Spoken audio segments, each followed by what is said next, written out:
విజయనగరం జిల్లా సాలూరు వ్యవసాయ మార్కెట్లో ధాన్యం కొనుగోలు కేంద్రాన్ని మంత్రి సంధ్యారాణి ప్రారంభించారు. ఆమె కేంద్రంలో ధాన్యం నాణ్యతను పరిశీలించారు. రైతులు అందించే గోను సంచుల పూర్తి బాధ్యత ప్రభుత్వం తీసుకుంటుందన్నారు మంత్రి.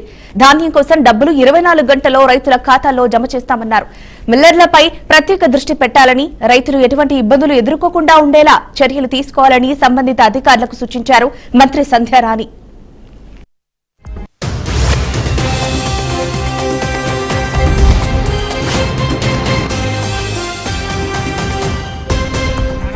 మనకి ధాన్యం కొనుగోలు కేంద్రాలు ప్రారంభిస్తే అన్నదాత చాలా సంతోషంగా, ఎందుకంటే అన్నదాత బాగుంటేనే రాష్ట్రం బాగుంటుంది అని ఒక మంచి ఉద్దేశంతో ఈరోజు ధాన్యం కొనుగోలు కేంద్రాల్లో ధాన్యం ఇవ్వడానికి రైతులు ఎంతో ఉత్సాహంగా ఉన్నారు. ఎందుకనంటే చంద్రబాబు నాయుడు గారు ముఖ్యమంత్రిగా ఉన్నారు కాబట్టి. చంద్రబాబు నాయుడు గారు ముఖ్యమంత్రిగా ఉంటేనే 24 గంటల్లోపు డబ్బులు పడతాయి.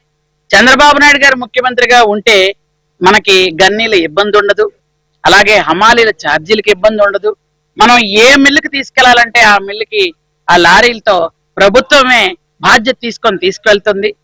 ధాన్యం ఇవ్వడం వరకే రైతు తాలూకా బాధ్యత, ఆ తర్వాత మిగిలిన బాధ్యతలన్నీ ప్రభుత్వమే భరిస్తుంది. కాబట్టి రైతులందరికీ కూడా చంద్రబాబు నాయుడు గారు ముఖ్యమంత్రిగా ఉండేటప్పుడే ధాన్యం కొనుగోలు కేంద్రాల్లో ధాన్యం ఇవ్వడం అంటే చాలా ఆనందంగా ఫీల్ అవుతారు. 24 ఇచ్చిన తర్వాత రైతు ముఖంలో ఆనందం.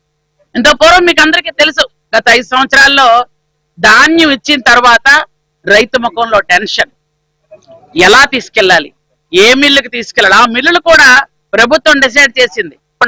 ఆయన పరిపాలన ఎలాగైతే సంబంధం లేకుండా ఉండేదో ఇవి కూడా సంబంధం లేకుండా ఉండేవి. దాన్ని అలాగ పొంతన లేనటువంటి మిల్లర్లకు అటాచ్ చేసి డబ్బులకి ఇబ్బంది పడుతూ అక్కడికి వెళ్ళిన తర్వాత వాళ్ళేమో కాదండం, మళ్ళీ తీసుకురావడం, చాలా ఇబ్బంది పడేవాళ్ళు. పాపం 30% కొని 70% ని ఏట్లో పారబోసుకోమని చెప్పిన రకాలు గత ప్రభుత్వం.